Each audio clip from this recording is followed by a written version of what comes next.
शाम 5 बजे की हर बड़ी खबर देख रहा है इंडिया मेरे साथ। नमस्कार, आप सभी के साथ मैं हूं मलिका मल्होत्रा और आइए करते हैं खबरों के सफर की शुरुआत।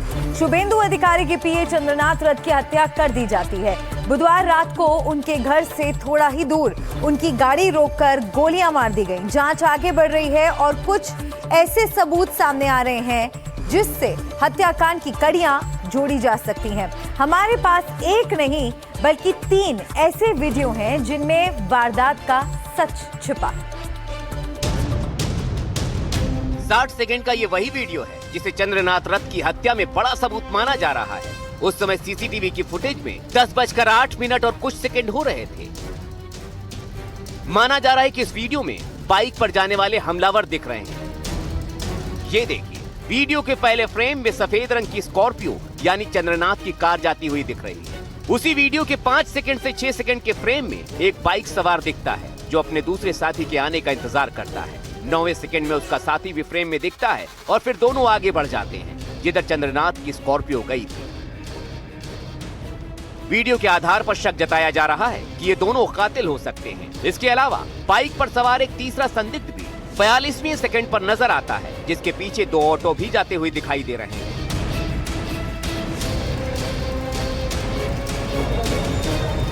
माना जा रहा है कि इसी दौरान चंद्रनाथ पर ताबड़तोड़ हमले किए गए, गोलियां चलाई गई। इसके बाद ठीक 60वें सेकंड पर एक बाइक वापस तेजी से लौटती हुई नजर आती है जिन पर 2 लोग दिखाई दे रहे हैं और शायद उन्होंने हेलमेट भी पहन रखा है। क्योंकि तस्वीरें धुंधली हैं इसलिए दावे से नहीं कह सकते कि हेलमेट पहन रखा था या नहीं। यानी अगर इन्होंने चंद्रनाथ पर हमला किया तो 1 मिनट से भी कम समय में हमलावरों ने चंद्रनाथ पर अटैक किया और फरार हो गए। जिस समय हमलावर भागे उस समय भी घड़ी में 10:09 और कुछ सेकंड ही हो रहे थे। इस वीडियो से ये सवाल उठता है कि क्या जो 2 लोग 7वें सेकंड पर चंद्रनाथ के पीछे गए थे क्या वही हमलावर थे और उन्होंने आगे जाकर हेलमेट पहन लिया, या फिर हमलावर दूसरे रास्ते से आए थे जिन्होंने हेलमेट पहन रखा था। क्योंकि शुरुआती जांच में हमलावरों के हेलमेट पहनने की बात कही गई है। अब अगला वीडियो भी देख लीजिए। ये पहला वीडियो है जिसमें चंद्रनाथ अपनी गाड़ी में जाते हुए दिखाई दे रहे हैं। उसके बाद एक और वीडियो सामने आया जो हमले के बाद का वीडियो है जिसमें चंद्रनाथ कार में बुरी तरह घायल दिखाई दे रहे हैं, जिसके बाद उन्हें अस्पताल ले जाया गया। पश्चिम बंगाल में चुनाव नतीजों के सामने आने के बाद बुधवार देर रात शुभेंदु अधिकारी के पीए चंद्रनाथ रथ की हत्या से हड़कंप मचा हुआ है। शुभेंदु का नाम बंगाल के नए सीएम के तौर पर सामने आ रहा है और उनके पीए की इस तरह से हत्या होने से सनसनी फैल गई है। ये सामने आ रहा है कि घात लगाकर हमला किया गया, पूरी प्लानिंग और रेकी की गई। ऐसे गोलियां मारी गई कि बचने का कोई चांस ही ना रहे। सबसे पहले हम आपको वो वीडियो दिखाएंगे जिन्हें कातिलों के खिलाफ सबसे बड़ा सबूत माना जा रहा है।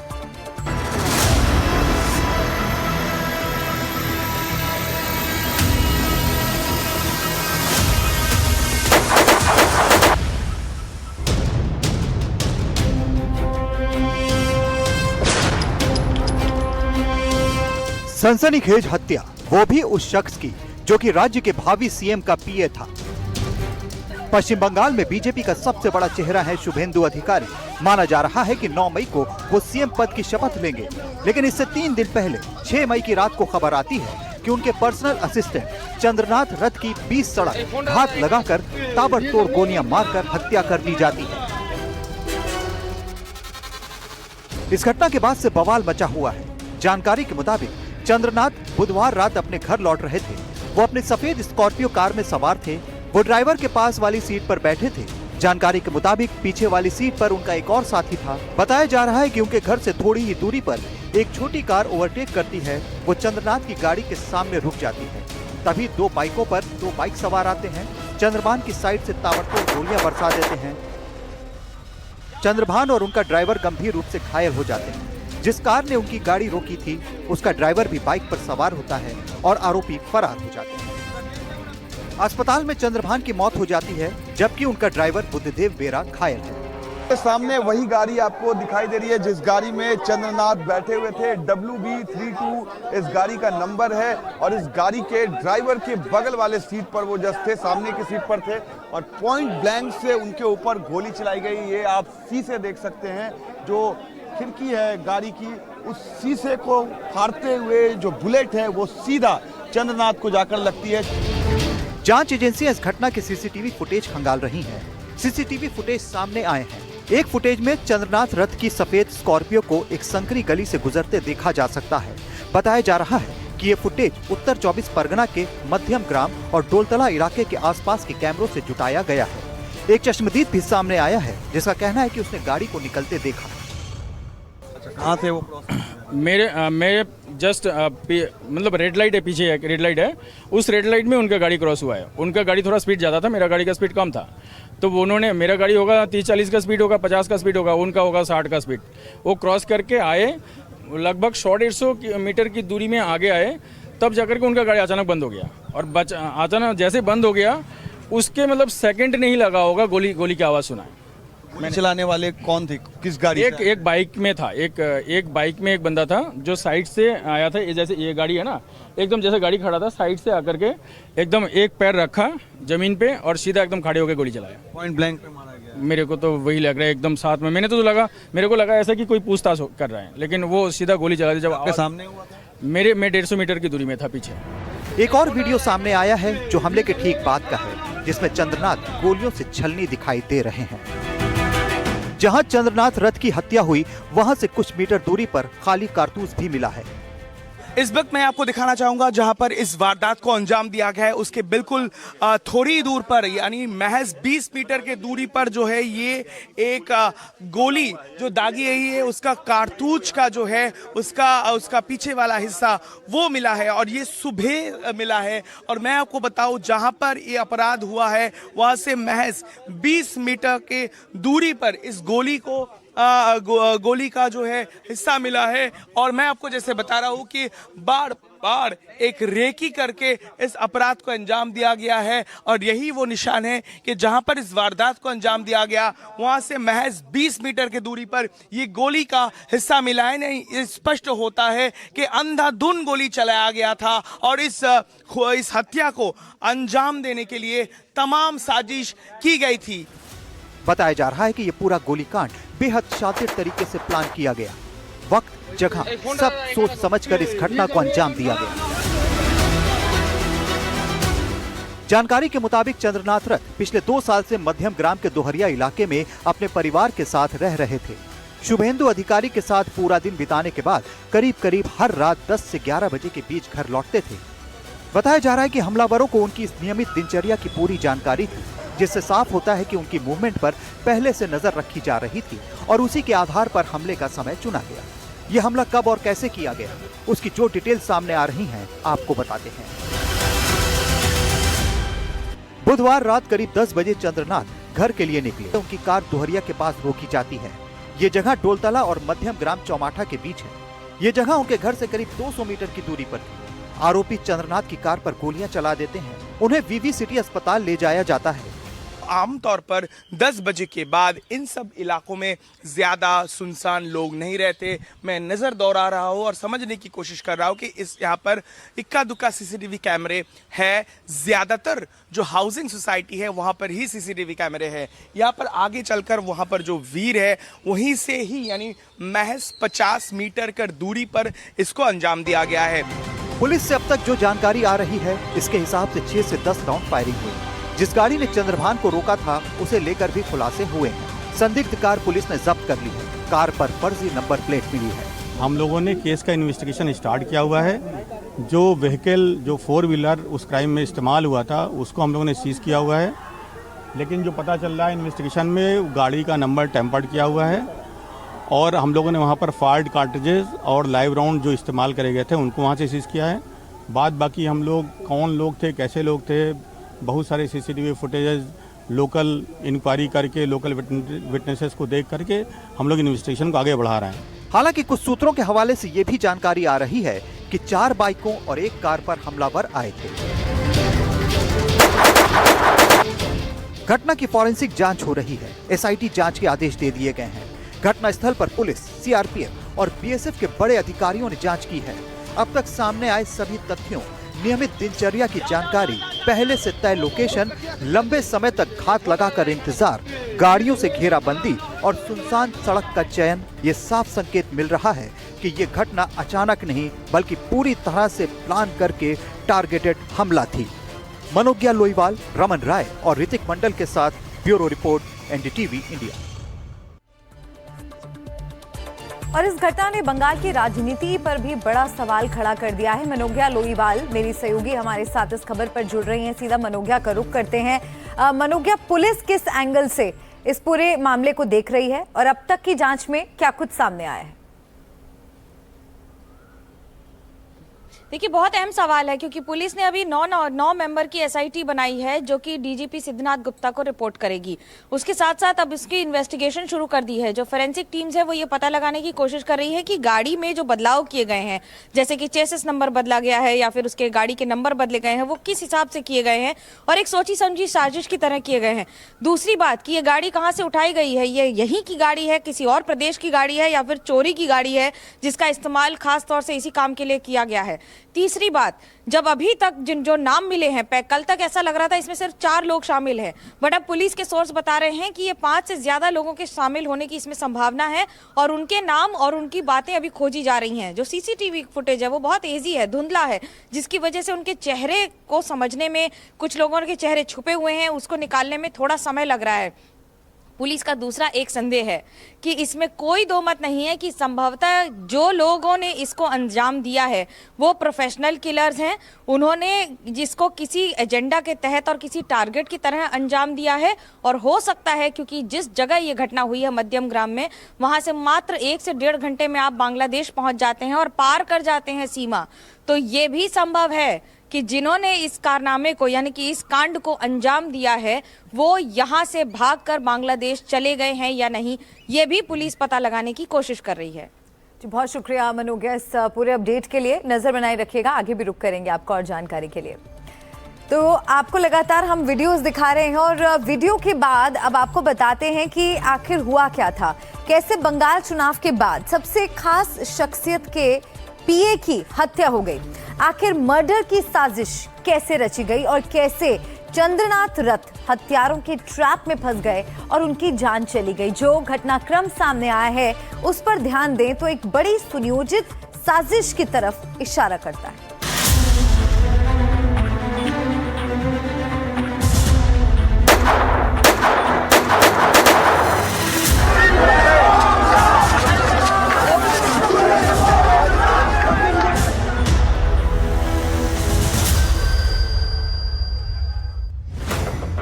शुभेंदु अधिकारी के पीए चंद्रनाथ रथ रात 10 बजे से रात 10:30 के बीच मध्यम ग्राम के डोलतला इलाके से होते हुए घर आ रहे थे, जो सिर्फ 50 मीटर की दूरी पर रह गया था। यानी सिर्फ 1 मिनट बाद वो घर पहुंच जाते, लेकिन उससे पहले ही इस जघन्य वारदात को अंजाम दे दिया।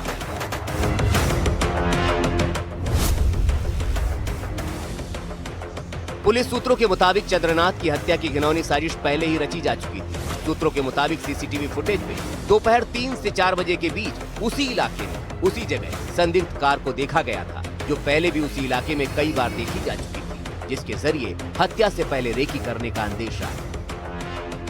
बार बार एक रेकी करके इस अपराध को अंजाम दिया गया है और यही वो निशान है कि जहां पर इस वारदात को अंजाम दिया गया वहां से महज 20 मीटर की दूरी पर ये गोली का हिस्सा मिला है। नहीं, स्पष्ट होता है कि अंधाधुंध गोली चलाया गया था और इस हत्या को अंजाम देने के लिए तमाम साजिश की गई थी। माना जा रहा है कि हमलावरों को चंद्रनाथ रथ के टाइम टेबल की पूरी जानकारी थी। वो कब आते हैं, कब जाते हैं, सब पता था। उन्हें पता था कि चंद्रनाथ रात में 9 बजे से 11 बजे के बीच में ही घर आते हैं और इसीलिए वो पहले से ही चंद्रनाथ का वहां इंतजार कर रहे थे। पहचान के लिए चंद्रनाथ की कार पर विधानसभा का स्टिकर भी लगा हुआ था। इनका तो कोई टाइम नहीं था, 9:30 से 10-11 के अंदर ही वो घर में चले जाते थे। अच्छा, यानी यही टाइमलाइन है वो जो करते थे। तो इससे अंदाजा हम लगा सकते हैं कि ये इसका पूरा रेकी किया गया था, जानकारी थी अपराधियों को। एकदम एकदम। आपने क्या देखा वहाँ पर, क्या हुआ था या फिर क्या सुने आप? जब मैं गाड़ी वहाँ पर खड़ी थी शायद। हाँ, एक गाड़ी सामना सामनी खड़ा था और वहाँ पे अगल बगल जितना आदमी था वो लोग बोल रहा था कि बाइक वाला यहाँ पे आधा घंटा 40 मिनट से स्टे कर रहा था। अच्छा, बस यही जब वो तक गाड़ी में कोई स्टिकर लगा हुआ था? हाँ विधानसभा का चंद्रनाथ का गाड़ी में, तो अब इसलिए जो स्टिकर लगा रहता है गवर्नमेंट ऑफ वेस्ट बंगाल। और इसके आगे कोई गाड़ी खड़ा होता उसका रास्ता रोकी? हाँ एक निशान माइक्रा बोल के एक गाड़ी खड़ा था, वो गाड़ी उनको सामने से ही स्टे करके रखा था। प्लानिंग का अगला हिस्सा था मर्डर वाला स्पॉट और एस्केप रूट। हमलावरों ने रात का वक्त चुना जब चंद्रनाथ के घर के आसपास का इलाका पूरी तरह से सुनसान हो जाता है, दुकानें बंद हो चुकी होती हैं और वारदात के समय बारिश ने इलाके को और ज्यादा सुनसान कर दिया। इलाके के लोगों की माने तो हालात ही ऐसे हैं कि शाम ढलते ही लोग घर से बाहर नहीं निकलते, जहां हमलावरों का भागना और आसान हो गया। गाली तो पूरा सुनसान ही था, कोई इलाका में कोई था ही नहीं। 10 साढ़े 10 बजे के बाद वोट हुआ है, सब इलाका शांत है सर। उस टाइम फाका ही था मोटा मोटी। और ये ऐसे ही रहता है रात को? ऐसा ही रहता है एकदम। सब आदमी घर में था, दुकान पहले बहुत बारिश हुई थी? बहुत बारिश हो रहा था, बोले दुकान बंद था। आसपास के इलाका बिल्कुल सुनसान? सब सुनसान है। यहाँ 9 बजे के बाद ऐसे माहौल खराब है, कोई आदमी घर पे से बाहर नहीं निकलता है। तो आपको लगता है इसका फायदा उठाया होगा बारिश लोग नहीं? अब देखिए कौन किया है, क्या किया है, नहीं किया, वो तो आप भी जानते हैं, हम भी जानते हैं। हम लोग कुछ देखा नहीं तो काहे किसी को बोलेगा। पुलिस सूत्रों के मुताबिक हमलावरों ने चंद्रनाथ को कहां रोकना है, कब रोकना है, इसकी पूरी प्लानिंग कर रखी थी। और जैसे ही चंद्रनाथ अपने घर के करीब एक क्रॉसिंग के पास पहुंचे, फर्जी नंबर वाली कार से उनका रास्ता रोका गया। फिर बिना नंबर प्लेट वाली 2 से 4 मोटरसाइकिल से आए लोगों ने चंद्रनाथ पर फायरिंग का मुंह खोल दिया।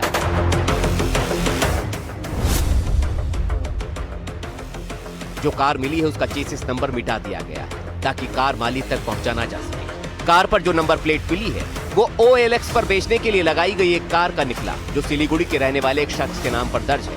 असली कार अभी भी उसके पास है। इन सब के बीच फॉरेंसिक टीम एक एक सबूत की बारीकी से जांच कर रही है ताकि हत्या से जुड़ा कोई भी सबूत छूट न जाए।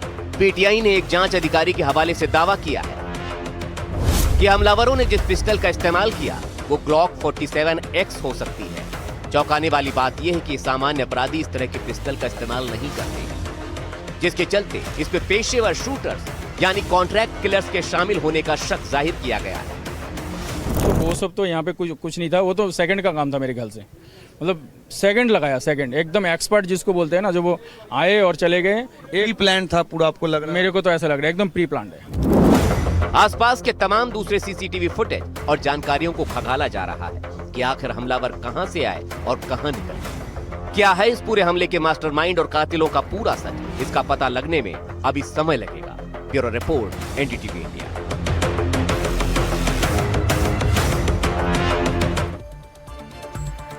शुभेंदु अधिकारी के PA चंद्रनाथ रथ की मौत के बाद उनका परिवार मातम पसरा है। मां का रो रो कर बुरा हाल है, परिवार सदमे में है। तो दूसरी तरफ स्थानीय लोगों में जबरदस्त गुस्सा है। चंद्रनाथ सिर्फ 42 साल के थे। देर रात जब लोगों को पता चला कि चंद्रनाथ के साथ ये सब हुआ है तो अस्पताल के बाहर लोगों का जमावड़ा लग गया।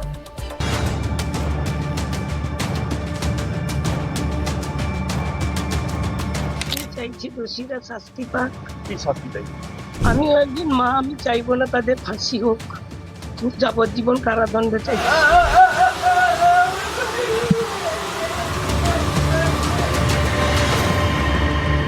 चंद्रनाथ की मां का रो रो कर बुरा हाल है।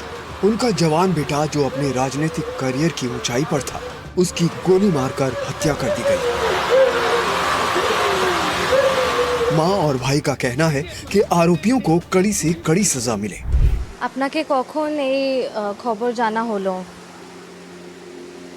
আমি প্রথমে টিভিতে দেখেছি। এখন যে আপনি আমাকে বললেন যে আপনি শাস্তি চান, কি ধরনের কি রকমের শাস্তি চান? এখন যে নতুন সরকার এখানে হবে বাঙাল, কি আপনার এক্সপেকটেশন নতুন সরকার থেকে? নতুন সরকারের কাছে আমি বিচার চাইবো যে আমার ছেলের খুনিদের শাস্তি হোক। আমি ফাঁসি চাই না, আমি চাই তাদের যাবজ্জীবন জেল। मां का कहना है कि उनके परिवार पर खतरा मंडरा रहा था। वहीं चंद्रनाथ के भाई का कहना है कि आरोपियों को कड़ी से कड़ी सजा मिले। वो तो कानून ही बता पाएगा ना। कानून से ये रिक्वेस्ट है कि कड़ी से कड़ी सजा दी जाए जिसने ये साजिश रचा है। बुधवार रात जब स्थानीय लोगों को घटना का पता चला तो अस्पताल के बाहर लोगों का जमावड़ा लग गया। वो वो एक एक करके अब कोलकाता पुलिस और जो सिक्योरिटी फोर्स है, देखिए ये साफ आप देख सकते हैं, diary, important papers, important documents ये अब निकाले जा रहे हैं। चंद्रनाथ जिस गाड़ी में मौजूद थे, আমাদের উপর যারা অত্যাচার হয়েছে নির্যাতিত মেয়েগুলো তাদেরকে আমাদের বের করে দিতে হবে। দমদমে থাকি, আমি দমদমে থাকি, আমরা ঘর ছাড়া 2021 থেকে আমাদের উপর থ্রেট হয়েছে, আমরা বদলা চাই। चंद्रनाथ शुभेंदु के साथ पिछले करीब 5 साल से काम कर रहे थे। साल 2000 में वो शॉर्ट कमीशन सर्विस के तहत एयरफोर्स में गए थे। वहाँ से निकलने के बाद वो शुभेंदु अधिकारी के निजी स्टाफ के रूप में काम करने लगे। शुभेंदु के साथ वो भी बीजेपी में चले गए। धीरे धीरे वो उनके सबसे करीबी सहयोगी बन गए। चंद्रनाथ की हत्या ने बंगाल में एक नया सियासी तूफान खड़ा कर दिया है। उत्तर 24 परगना में रमन राय के साथ ब्यूरो रिपोर्ट, NDTV इंडिया। और मेरे सहयोगी रमन इस खबर पर हमारे साथ जुड़ गए हैं। रमन का मैं रुख करना चाहूंगी। रमन, ये मामला सिर्फ कानून व्यवस्था की विफलता का नहीं रह गया है। जिस तरह से राज्य की सियासत में उबाल देखने को मिल रहा है, बीजेपी टीएमसी पर आरोप लगा रही है, तो टीएमसी लगातार आरोपों को खारिज कर रही है। इस बीच जांच कहां तक पहुंची है? जी बिल्कुल, देखिए मैं इस वक्त चंद्रनाथ रथ के गांव में मौजूद हूं और मैं आपको बता दूं कि 9 मेंबर्स की कमेटी बना दी गई है बंगाल पुलिस के द्वारा और SIT का भी गठन कर दिया गया है। CID और CBI दोनों टॉप एजेंसीज इस पूरे मामले की जांच अब कर रही है और SIT की जो रिपोर्ट होगी वो सीधा बंगाल पुलिस के जो DGP है SN उनको सौंपी जाएगी। और इस वक्त उनके गांव में मैं आपको दिखाना चाहूँगा, बंगाल पुलिस के तमाम आला अधिकारी इस वक्त पहुंचे हुए हैं और चारों तरफ उनके गांव के लोग इस वक्त उनके इंतज़ार में हैं, क्योंकि अब से कुछ देर में उनका पार्थिव शरीर उनके गांव ईस्ट मेदिनीपुर में ये पड़ता है, भूलिया गांव बताया जा रहा है। और यहाँ पर हज़ारों की संख्या में जो लोकल आपको दिखेंगे, जो चंद्रनाथ रथ के गांव के जो लोग हैं वो आपको इस वक्त दिखाई दे रहे होंगे। बड़ी संख्या में पुलिस फोर्सेस को भी यहां पर डिप्लॉय किया जा रहा है। जिस तरीके से कल रात गोली मारकर उनकी हत्या कर दी जाती है और बंगाल में पोस्ट पोल वायलेंस जिस तरीके से देखा जाता है, उसका एक जीता जागता उदाहरण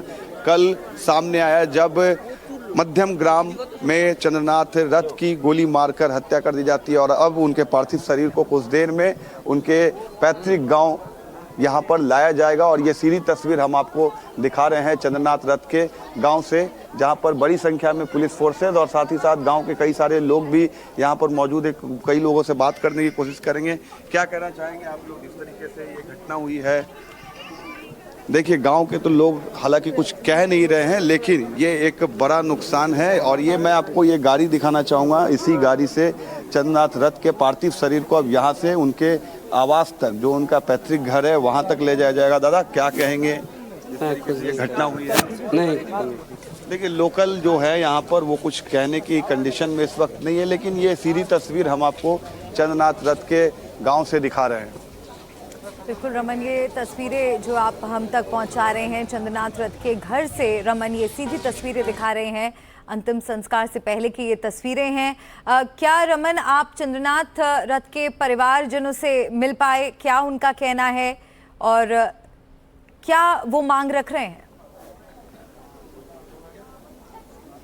जी बिल्कुल, देखिए परिवार के लोग काफ़ी सदमे में हैं इस पूरे हादसे से। जिस तरीके से उनकी मां का जो बयान सामने आया, हमारी दूसरी टीम जो है वो इस वक्त उनके घर पर है और उनके जो परिवार के लोग हैं, उनके मां, उनके भाई साफ तौर से ये कह रहे हैं कि इस मामले में जो भी आरोपी है उन्हें उम्र कैद की सज़ा होनी चाहिए, क्योंकि उनकी मां का स्टेटमेंट आया है कि मौत की सज़ा वो नहीं चाहते हैं आरोपियों के लिए, क्योंकि वो भी किसी के ना बेटे हैं।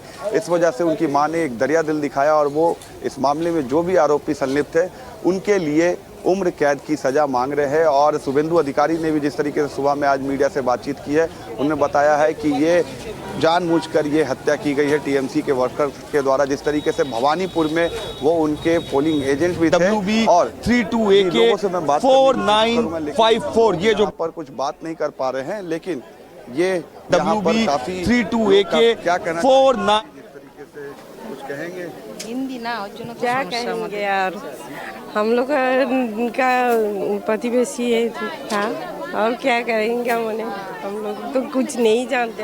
देखिए लोग जो है बेसिकली यहाँ पर ज़्यादातर बंगाली बोलने वाले लोग हैं, हिंदी काफ़ी बोल नहीं पाते, लेकिन ये एक काफ़ी मुश्किल वक्त है चंद्रनाथ रथ के परिवार के और उनके गांव के कुछ लोग हैं। दादा आप लोग के लिए कितना मुश्किल वक्त है? आपके गांव के थे चंद्रनाथ? गांव के नहीं, वो मेरा भतीजा था। इतनी मुश्किल वक्त में क्या कहेंगे सरकार से? क्या जो नई सरकार बनेगी उनसे क्या मांग करेंगे? नए सरकार से इतने ही अपील करूंगा, जो लोग मेरा भतीजा को हम लोग इस बात से छीन लिया है, उनसे कड़ी से कड़ी सजा मिलनी चाहिए। देखिए, चंद्रनाथ के जो अंकल है वो इस वक्त हमारे साथ है। समझ सकते हैं बहुत बेहद ही मुश्किल समय है इनके परिवार के लिए। सब जो भी आया है ना यहाँ पे, सब उसी परिवार का है। सब एक परिवार के आप लोग? ये सब ये उसका भाई है। ये चंद्रनाथ के भाई है। ये देखिए, ये चंद्रनाथ के भाई है हमारे साथ। बेहद ही मुश्किल पल है। क्या बोलने से अभी ये नहीं है, तैयार नहीं है। मुश्किल वक्त है, हम समझ सकते हैं परिवार के लिए कि उनका भाई, उनका भतीजा इस वक्त उनके बीच नहीं है। और हमारे कैमरा पर्सन आशीष भी आपको सीधी तस्वीर दिखा रहे हैं। लेकिन अब आप लोग क्या चाहते हैं? शुभेंदु अधिकारी के वो पीए थे, शुभेंदु हो सके तो मुख्यमंत्री बनेंगे 1 से 2 दिन में। आप क्या मांग करते हैं बंगाल सरकार से? हम लोग यही मांग करेंगे, जो ये नीच काम किया है, जिसने भी मारा है हम लोग के बच्चे को, उनसे उनको कड़ी से कड़ी सजा। इंडियन की संविधान में अगर जितना हाई स्टैंडर्ड पनिशमेंट होता है ना, उनको मिलना चाहिए। आखिरी बार कब बातचीत हुई थी आपकी? मैं तो हल्दिया में काम करता हूँ, वो तो कलकत्ता में रहता था। 1 साल पहले उसके साथ मुलाकात हुआ था। कल इन लोगों के साथ बात हुआ था। कल रात जब मैंने ऑफिस से रूम पे आया मेरा हल्दिया में, उस समय मेरे को फ़ोन करके बताया वो अब इस दुनिया में नहीं है। परिवार के और कौन कौन से लोग हैं? ये सब तो उसका भाई है, ये मेरा भाई है, उसका माताजी है, छोटा भाई वो तो मेरे साथ है, छोटा भाई का बीवी है और उसका एक छोटा बच्चा है। अभी 3 हो गए टोटल, कुल मिला के 3 फैमिली मेंबर है उसका। 4 ही था, 3 हो गए। और एक बात जो मीडिया में दिखा रहे हैं, जो उसका जो बीवी का बारे में दिखा रहे हैं, वो झूठ बूठ है। उसका शादी भी नहीं हुआ है। मैंने एक मीडिया पे नाम नहीं लूंगा, दिखा रहे हैं। मीडिया का नाम लो, कोई प्रॉब्लम नहीं होगा। वो अनमैरिड है, उसका शादी नहीं हुआ है। चंद्रनाथ का शादी नहीं, ये फॉल्स है, न्यूज़ है। वो घर में जो बहू है हम लोगों का, वो उसका भाई का बीवी है। चंद्रनाथ की शादी नहीं।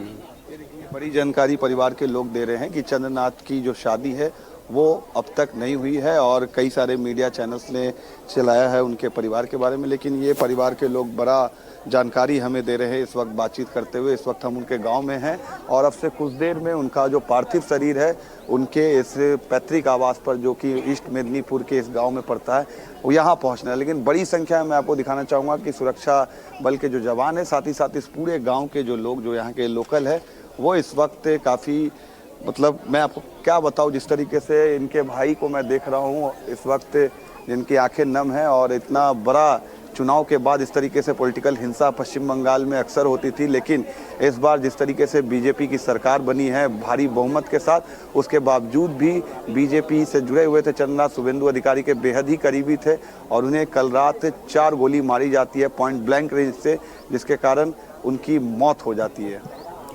रमन, सक्रिय राजनीतिक संगठनात्मक ढांचे में आने से पहले बताया जाता है कि चंद्रनाथ रथ करीब 2 दशक भारतीय वायुसेना में रहे।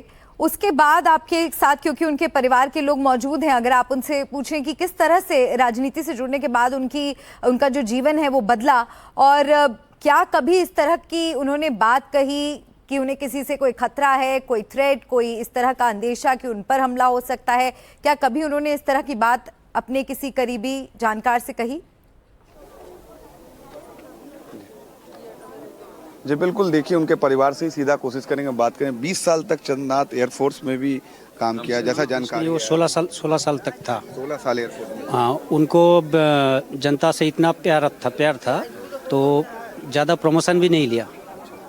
नौकरी छोड़ने के बाद 1.5 साल उन्होंने बिग बाज़ार में काम किया। मैं भी बिग बाज़ार में था, एक ही साथ ज्वाइन किया था दोनों। उसके बाद वो बिग बाज़ार का नौकरी छोड़ के शुभेंदु जी का पीए बन गया।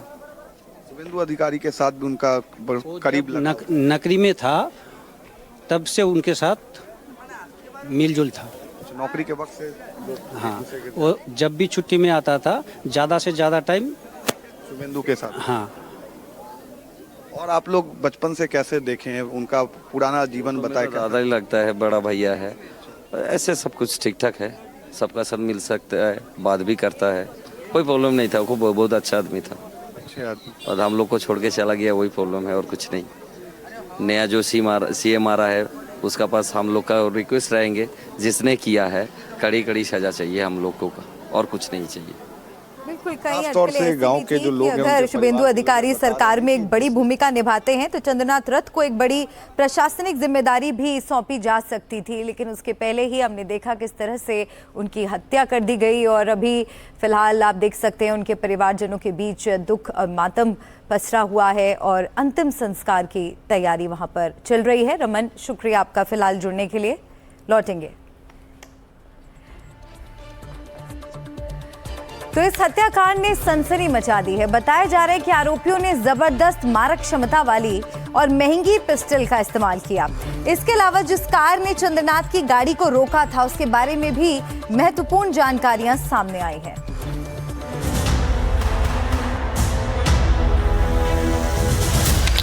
चंद्रनाथ हत्याकांड ने सबको हैरान कर दिया है। कैसे पूरी प्लानिंग की गई, कैसे घेर कर गोलियां मारी गई और आरोपी फरार हो गए। इस केस की जांच में कई बातें सामने आ रही हैं। इनमें एक महत्वपूर्ण बात उस कार के बारे में है जिसने चंद्रनाथ की गाड़ी को रोका था।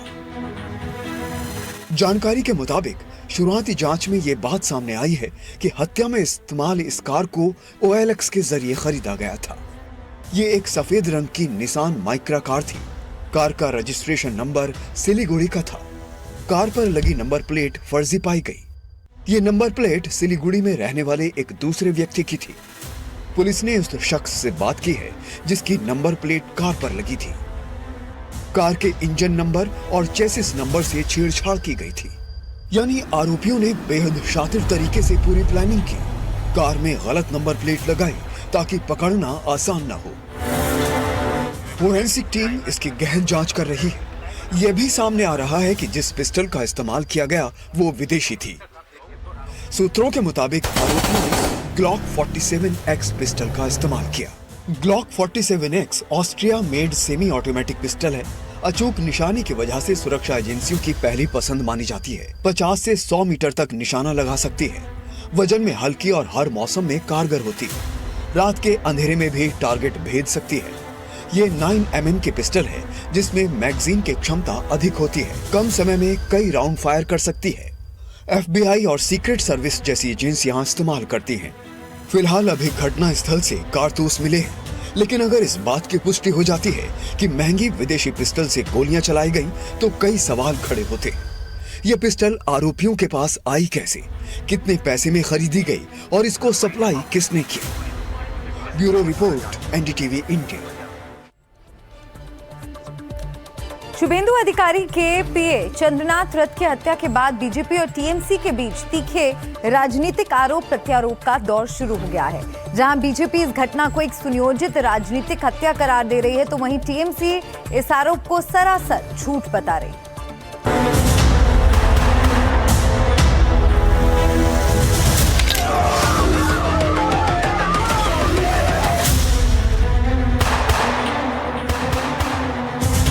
पश्चिम बंगाल में चुनावों के परिणाम के बाद हिंसक घटनाओं की आशंका जताई जा रही थी और हुआ भी कुछ वैसा ही। बीजेपी नेता और संभावित मुख्यमंत्री शुभेंदु अधिकारी के पीए चंद्रनाथ रथ की गोली मारकर हत्या कर दी गई। नॉर्थ 24 परगना के मध्यम ग्राम में हुई हत्या की इस घटना के बाद पश्चिम बंगाल में हालात तनावपूर्ण बने हुए हैं। इस हत्या को लेकर बीजेपी ने टीएमसी पर सीधा आरोप लगाया है। इसे एक सुनियोजित राजनीतिक साजिश करार दिया है। शुभेंदु अधिकारी ने दावा किया कि हमलावरों ने घटना से पहले 2-3 दिनों तक रेकी की थी। शुभेंदु ने इस घटना को पश्चिम बंगाल में पिछले 15 वर्षों के महाजंगल राज का परिणाम बताया। साथ ही ये भी कहा कि बीजेपी धीरे धीरे गुंडों का सफाया करेगी। ये प्री प्लान मर्डर है, ये हम लोग का बात नहीं है, पुलिस का डीजीपी का बात है। 2-3 दिन रेकी करके फुल्ली प्री प्लान मर्डर सरकार जब पिकअप कर लेगा एडमिनिस्ट्रेशन, तब धीरे धीरे गुंडा को सफाई करने का काम शुरू हो जाएगा।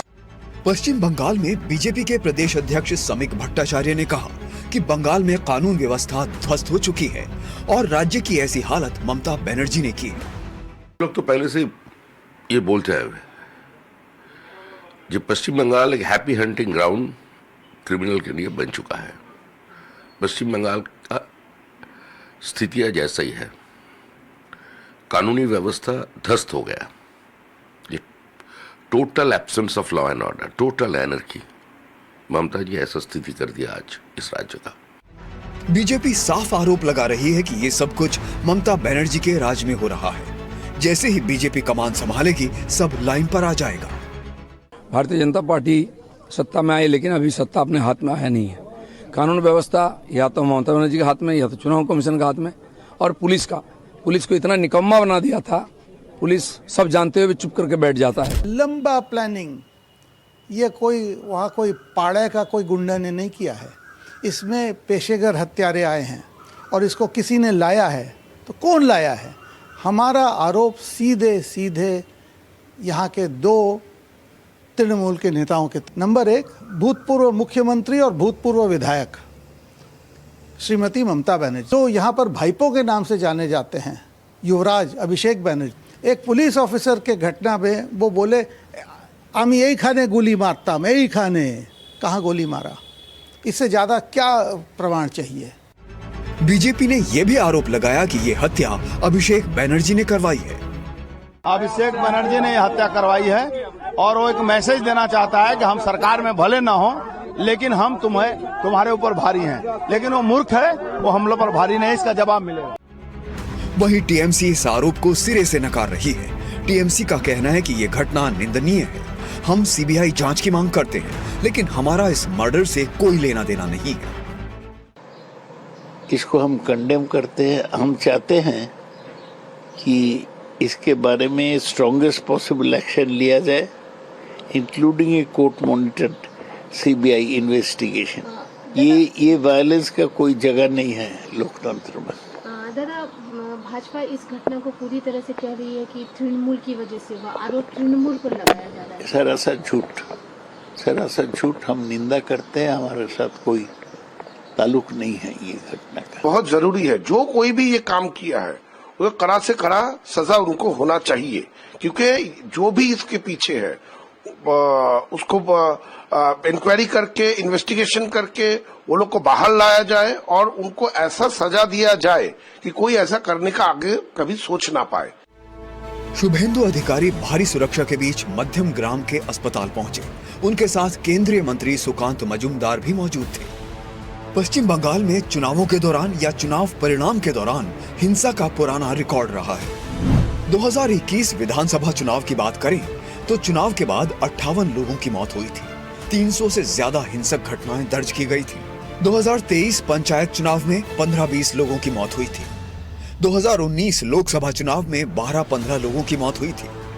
2018 पंचायत चुनाव में 10 से 20 लोगों की मौत हुई थी। विपक्ष कुछ सीटों पर नामांकन तक नहीं कर सका था।